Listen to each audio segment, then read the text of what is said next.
Welcome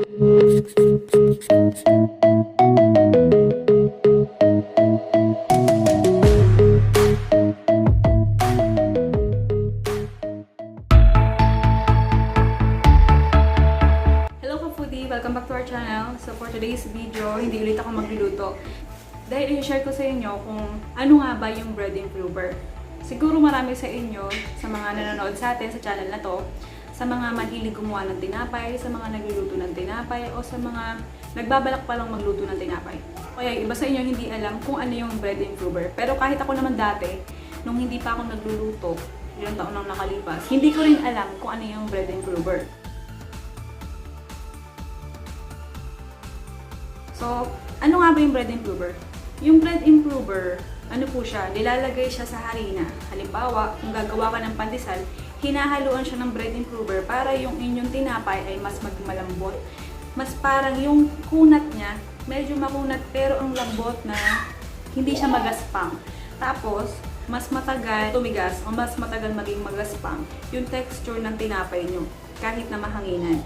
Dahil sa bread improver. At saka, yung gamit ng bread improver, kapag naglagay ka sa tinapay, mas doble yung size niya. Halimbawa, nilagyan nyo siya ng yeast, yung tinapay nyo, pero hindi kayo gumamit ng bread improver.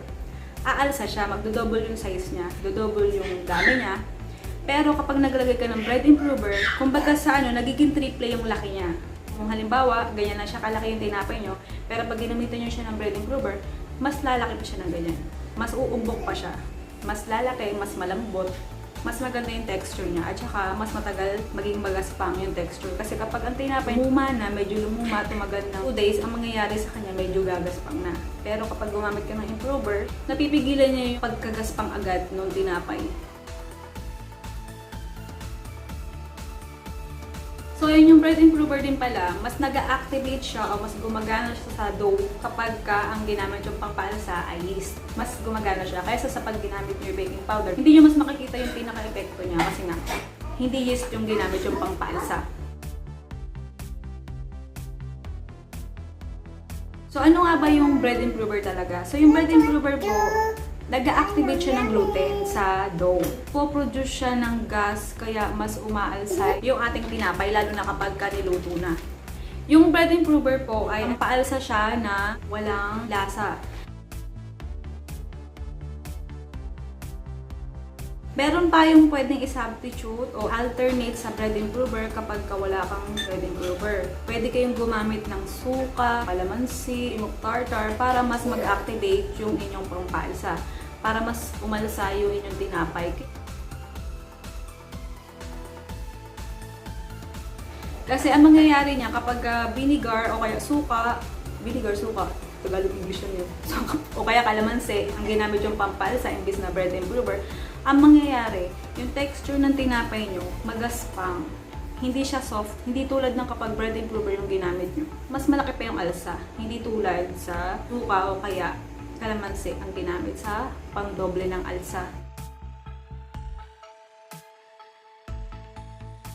Pero yung vinegar at kalamansi, maganda naman pong gamitin yan kung ang lulutuin nyo ay halimbawa, banana loaf, pudding, cookies. Ay, dyan magandang gamitin yung suka o kaya kalamansi. Kasi magaspang yung texture ng tinapay kapag kayo yung ginamit. Kasi kailangan buwaghag. Pag bread improver yung ginamit mo, malambot yung texture niya, mas maalsa, tapos soft yung ano niya, yung pinaka-texture na parang makunat. Basta, nakakain na kayo ng pandesal na bago, di ba? Yung nabibili sa bakery. So, ganun yung texture niya kapag bread improver yung ginamit. Kasi sa mga bakery, usually gumagamit talaga sila ng bread improver. Unlike sa suka o kaya kalamansi na ginamit yung pampaalsa sa tinapay, texture nga niya, gaspang at saka buwaghag. Kaya kapag gusto niyo ng buwaghag na texture, kalamansi o kaya suka ang gamitin niyo.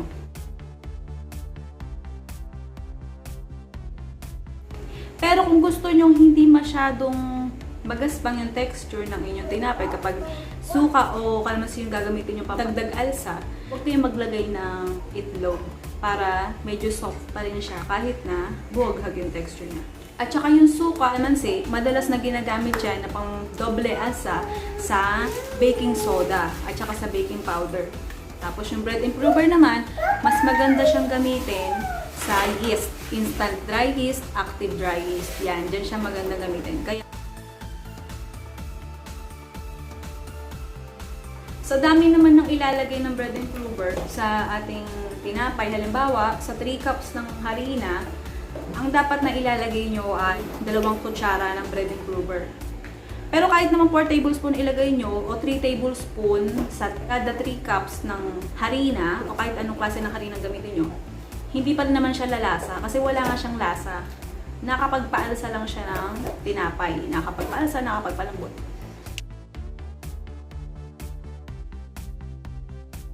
So ayun, kung gusto nyo gumamit ito, gusto nyo magtinda, gumamit kayo ng improver, maghalo kayo sa tinitinda nyo para mas malaki yung tubuin nyo.